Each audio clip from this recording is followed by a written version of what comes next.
Very excited for the conversation today. I'm going to provide a very brief overview of the topic, as well as introduce our two panelists, and then we'll go ahead and get started on the discussion. When the pandemic first disrupted supply chains earlier this year, I think we all saw the terrifying news articles and about all the food that was being wasted. We saw milk being dumped. We saw numbers like $1 billion in produce a week going to waste. But there was a lot of uncertainty in those early days, and still, and uncertainty is what leads to waste. But a bright spot in all this turmoil has been the response and innovation from players across the food system, from inventing new business models to resurfacing old business models and creating new partnerships. We've had the privilege at ReFed of connecting with so many of those frontline organizations that have been leading that charge on reducing food waste. So today we're going to hear from two of those, more about scaling technology and solutions, building resilient donation systems, and also developing those new partnerships. With that, let me very briefly introduce our two panelists. We have Aidan Reilly, who's the co-founder of FarmLink, and we have Zeb McLaurin, who's the sustainability director at Goodr. Aidan and Zeb, I'll let you both introduce yourselves and your organizations a little bit more through the course of the conversation today, especially kind of with this first question.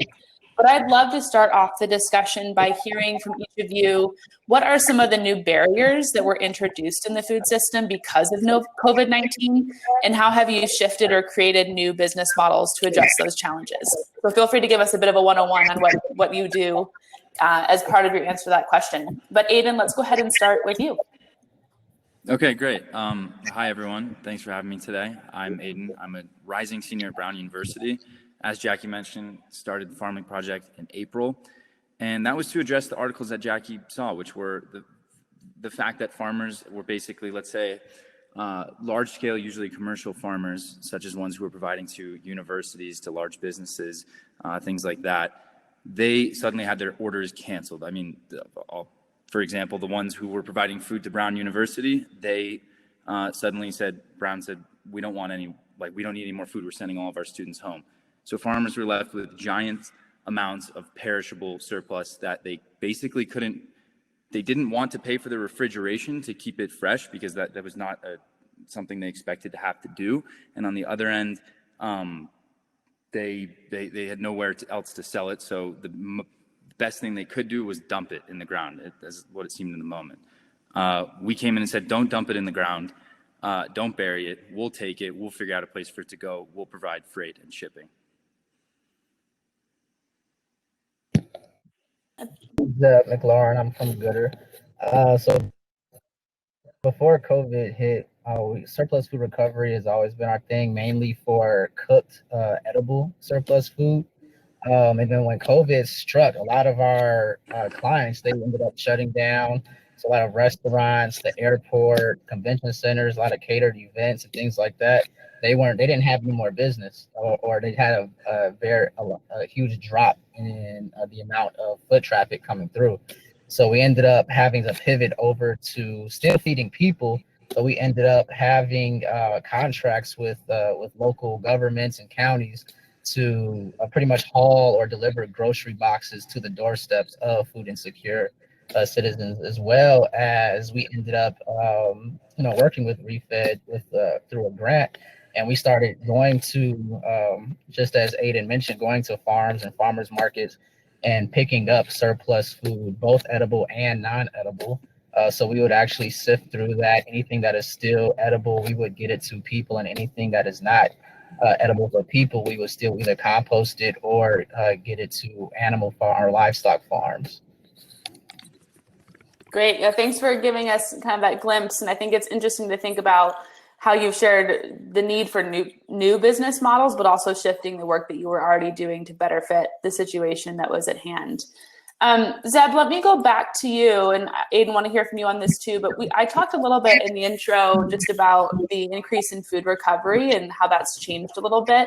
So I'm curious to hear from you, your perspective on how has the food recovery system shifted during this time, and what should we as audience members be thinking about long-term as far as building more resilience into that system? Yeah, for us, so we typically worked with, smaller batches of food at a time. So no more than what we would pick up in a cargo van. But ever since COVID, we've had to utilize anywhere between a cargo van all the way up to a tractor trailer load of food and figure out, which was the capacity of certain nonprofits and organizations that can accept these items. And then it also ended up jumping not just here in Atlanta, Georgia, but all across the country. So the barrier for us at first was, okay, we had to kind of shift our whole logistics model, utilizing third party logistic networks like your Roadie or Uber Eats or a Post.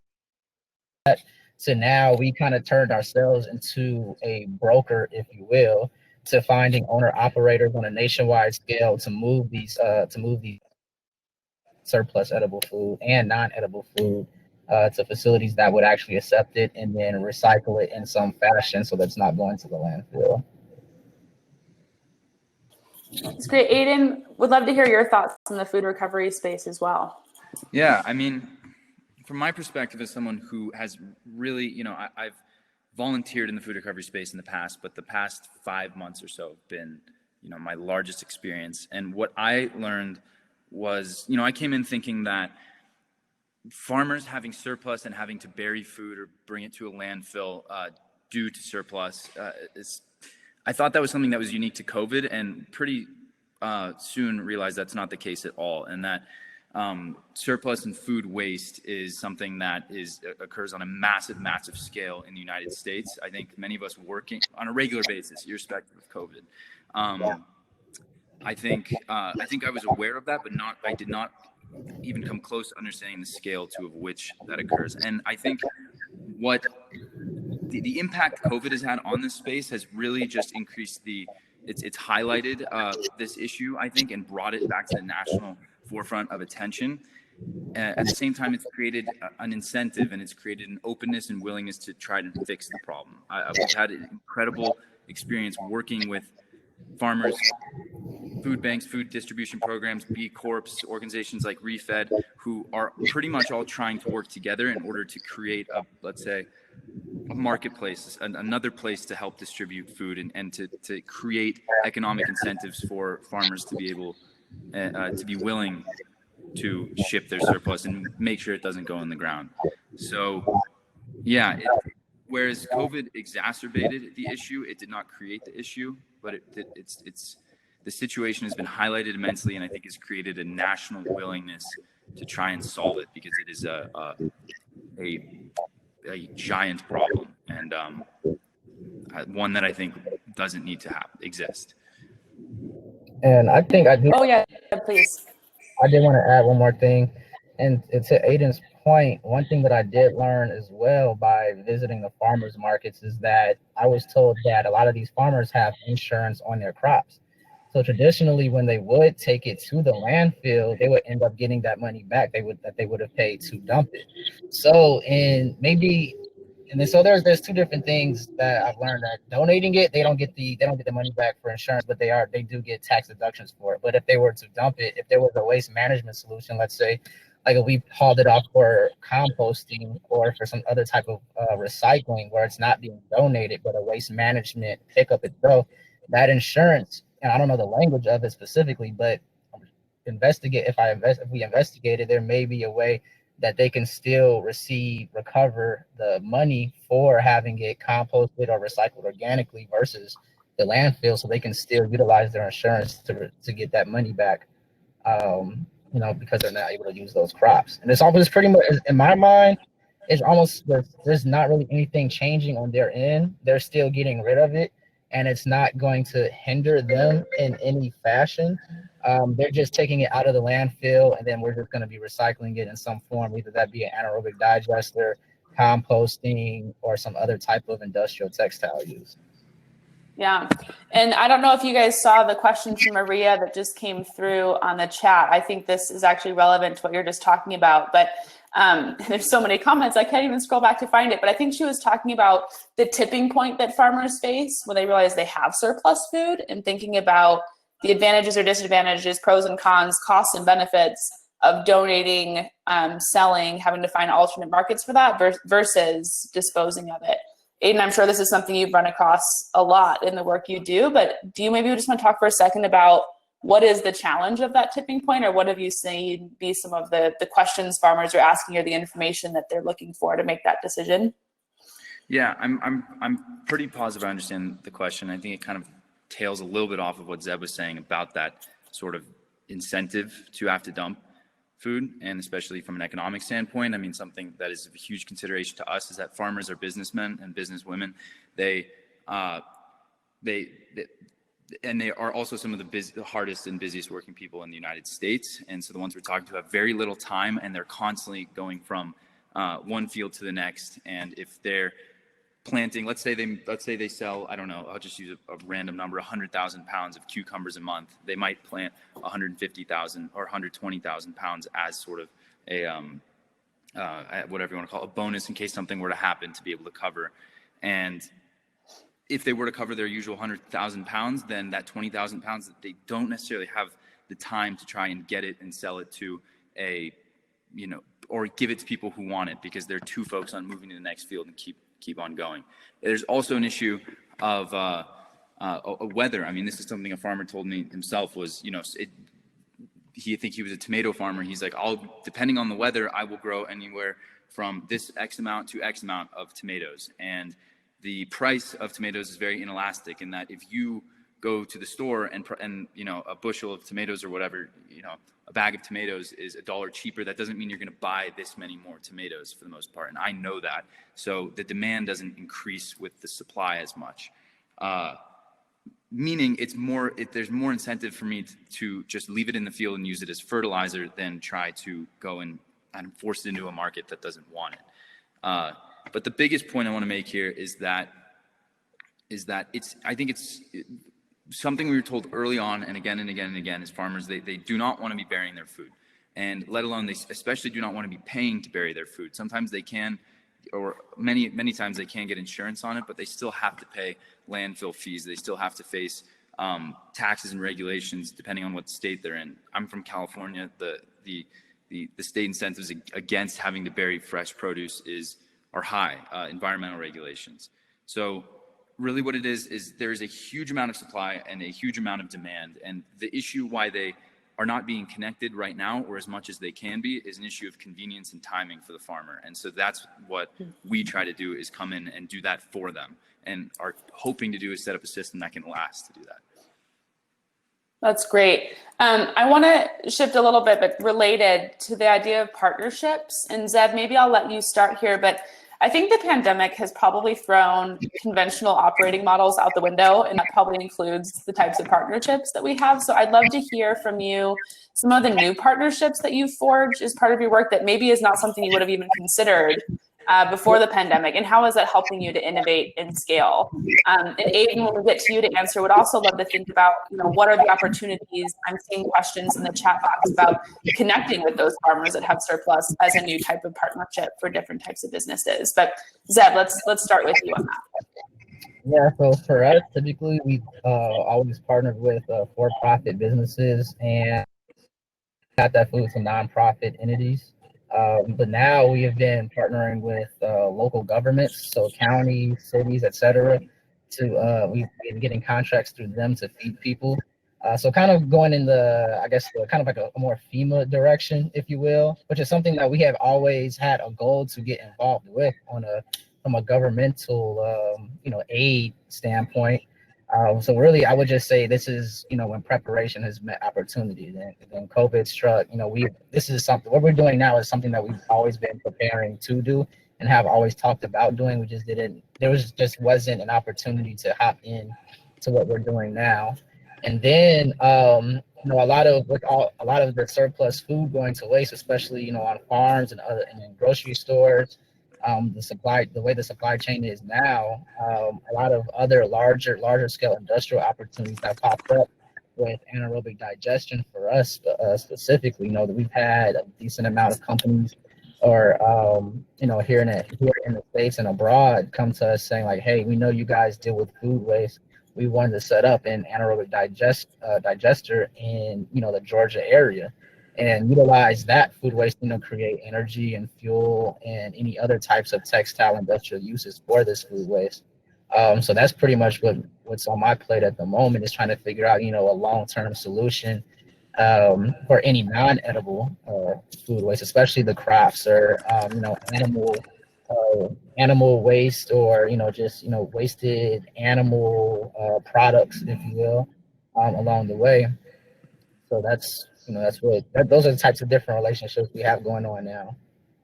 So we've gotten really into more waste management, and further into serving people to their doorstep, versus just taking food from the business to the nonprofit and letting them handle that that additional last mile to the individual. Thanks, Zeb. Aidan, would love to hear your thoughts. Yeah, in regards to partnerships in this space, I think this is relevant to a point I made at the beginning, which was that it's been really inspiring and encouraging to see a combined mission and willingness from several different organizations all around the space to solve this problem, or a part of this problem, in reference to food surplus and then food insecurity. And I mean, we started in April, and it was a slow start because many of us didn't have much experience in, let's say, freight or agriculture, and we had to learn. We faced pretty much exponential growth in regards to how much food we were moving and the amount of people who were working with us once we started to be able to talk with other organizations in the space. I mean, Refed was one of the first organizations we spoke to. We got connected through a random email and got on the phone with someone from the organization, and from there we were linked with this organization and this organization, and then we were finally able to connect the dots between two and create a partnership with Uber Freight, for example, to allow us to use freight all around the country, to talk with advisors and experts in the space that we were doing, so that we were acting quickly, but we weren't rushing in how we were moving food, to make sure what we were doing was safe and in the best interest of the farmer and food bank. And going forward from this point onward, it has been interesting since founding the project, I've now been the head of strategic partnerships, and the conversations have really looked like getting on the phone with like a whole host of companies that were either for-profit or social enterprise or nonprofit, and hearing each way that these organizations are trying to tackle this issue of, I would say, expanded marketplace for surplus healthy produce. And that's ranged from increasing visibility. Like I've had conversations with people trying to introduce blockchain technology into this space. We've had tons of conversations with imperfect produce companies, and such as Full Harvest, and how they're trying to tackle this. And it's really just trying to get the pieces to fit and work with each other, and seeing, okay, what can we do for you? Are you guys filling a gap that we can't do? And vice versa. And that's been a really invigorating conversation. It's been part of the reason it's been so interesting to work on this project, and it consumed 99% of my time in the last 5 months, and why we've all loved it so much. But partnerships and collaboration within the space, to answer your question in a relatively vague manner, have been completely integral to that. And there's absolutely no way we would have been able to do anything in a vacuum. And I think we knew that. We definitely know it now. And maybe Aidan, coming back to you with a follow-up, and Zeb, will let you respond as well, but I'm just curious, what opportunities or advice would you give the audience on that idea of forging new partnerships? You mentioned, Aidan, kind of cold call emails even that led to partnership opportunities. Are there other just really tactical ideas or recommendations of how people can make some of those creative connections that maybe haven't been on their radar before? I can only speak to what I've done, and the way I started doing it was literally just by figuring out what it was we wanted to do, doing it, and then basically putting what we were doing on LinkedIn, putting what we were doing on Instagram, even Facebook. Those are obvious tools for networking, but at the same time, I mean, it's the first time I've really seen it. You get messages from all sorts of people, ranging from something like hey, I live in Georgia and I have a truck and I'd love to help you out, or I have a small vegetable garden in my backyard, can I send you a bag of produce? That email was from a really sweet old lady in South Carolina. to like an email from Refit, for example, which can just lead you down a rabbit hole where you get 10, 15 connections out of that. And, so it's like really just getting that for like putting it out there in the world, getting a reference from whoever, and then suddenly somebody pops up in your inbox that leads to potentially 3-4 long-term partnerships down the line. And that's what I've experienced personally. Great. Zeb, anything you want to add? I would say pretty much it's the exact same thing here. Like a lot of the stuff that we're doing now, we weren't doing in the past. Like I've made posts on Indeed trying to recruit drivers with trucks, so we didn't have to pay large like brokers or anything like that. And then I'm just on a few different threads of food rescue threads in my email, and so we just get anybody comes across something that they can't pick up, they just put it in the thread and say, hey, are any of you guys able to pick it up, etc.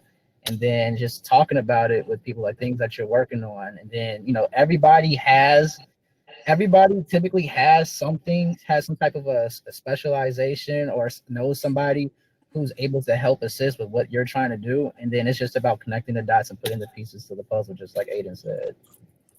That's great advice. I appreciate just getting tactical for a second there. We're down to the last couple minutes, so I do have one more question I'm going to ask for kind of your 30 to 60-second responses on. But before I do, just want to remind people there is a survey pinned at the top of the chat bar if you can take a minute here at the conclusion of the session to fill that out.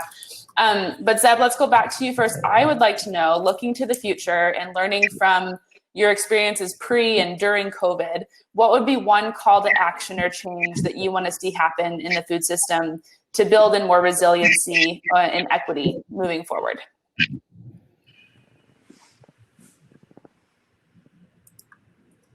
I'll take a shot at it. I would say just because this recycling in general and trying to figure out a whole new system, especially to scale like this on a global scale, is not an easy one. But I guess from an individual standpoint, just taking that cognitive action and trying to do the right thing versus like just if you don't want to pay for a service to compost, or if you have extra food in your fridge or have a bit or know any businesses, just give them the knowledge, let them know these are places that you can take it. People just need to do their research. And I mean, honestly, I'm the type of person that'll just say, just do it. Just figure it out and just do it, honestly, because every time you try it, it may not be the way you want it to be at first, but as you keep on being repetitive and keep on going, it'll get better and better each time, and it'll become more autonomous for yourself and building in a new system. I like that. Just do it. That's Zeb's word of advice leaving today. Aidan, what would be your call to action for the group? Definitely just do it as well. And then absolutely. And I think I just want to see two things happen, and they're not easy things, but something to work towards. And on the farming end, I think that is where government policy can have the biggest effect in regards to increasing the incentive, or rather, I'd say maybe decreasing the incentive or the ease of which farmers can dump produce, because it's not that farmers want to be doing this. It's just that economically they sometimes can't afford to not do it. Rather, with opportunity cost in regards to how much time it might take them to find somewhere else, or maybe it just costs $30 a ton to dump it in a landfill, and that's easier than whatever. I would love to see and join conversations in policy change towards increasing the ability of farmers to get all of their product out into the world, and to do so in a way that doesn't hurt that, that doesn't harm them financially. On the food bank end, something that I'm really focused on is, constantly rethinking the food distribution system in the culture around it, in that sometimes, sadly, I mean, we go and talk to some of the families who have to depend on food banks, and a lot of times it's not, you don't want to be waiting in line to get, let's say, like a dented can of soup that somebody else didn't want. we love the food banks we work with do incredible things. They've been doing them much, much longer than we have, and we respect that immensely. But the more we can work together to figure out how getting a bag of produce for free for a family that needs it can be an experience that makes you feel empowered rather than potentially like you're getting a handout is super important to us, and I think is important to so many other people we've talked to in the space. So those are the two things that I am super focused on. Great.